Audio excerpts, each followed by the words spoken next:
രാജ്യസഭയിൽ doctor BR. അംബേദ്കറെക്കുറിച്ചുള്ള തന്റെ പരാമർശത്തെ ചൊല്ലിയുള്ള വിവാദങ്ങൾക്കിടെ മറുപടിയുമായി കേന്ദ്ര ആഭ്യന്തരമന്ത്രി അമിത് ഷാ രംഗത്തെത്തി. കോൺഗ്രസ് വസ്തുതകൾ തെറ്റായി വ്യാഖ്യാനിക്കുകയാണെന്ന് അമിത് ഷായുടെ ആരോപണം ബി.ആർ. അംബേദ്കറിനെതിരായ പരാമർശത്തിൽ പ്രതിപക്ഷ അംഗങ്ങൾ പ്രതിഷേധിക്കുകയും മാപ്പ് പറയണമെന്ന് ആവശ്യപ്പെടുകയും ചെയ്തതിന് പിന്നാലെയാണ് അമിത് ഷാ മാധ്യമങ്ങളെ കണ്ടത്. അമിത് ഷായുടെ പരാമർശം ബി.ആർ. അംബേദ്കറെ അവഹേളിക്കുന്നതാണെന്ന് അവകാശപ്പെട്ട കോൺഗ്രസ് പാർട്ടി ആഭ്യന്തരമന്ത്രിയുടെ രാജിയും ആവശ്യപ്പെട്ടിരുന്നു.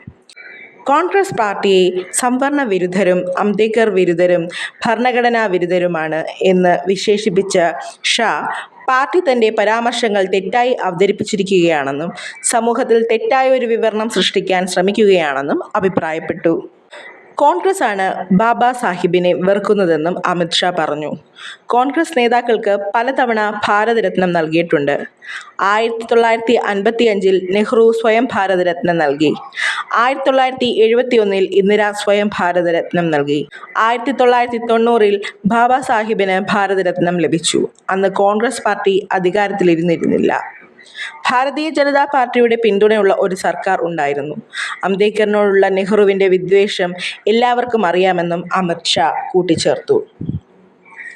അതിനിടെ പാർലമെന്റിൽ അംബേദ്കറെക്കുറിച്ചുള്ള പരാമർശത്തിൽ അമിത് ഷായ്ക്കെതിരെ തൃണമൂൽ കോൺഗ്രസ് രാജ്യസഭാ നേതാവ് ഡെറക് ഒബ്രയാൻ ബുധനാഴ്ച പ്രത്യേകാവകാശ പ്രമേയം അവതരിപ്പിച്ചു.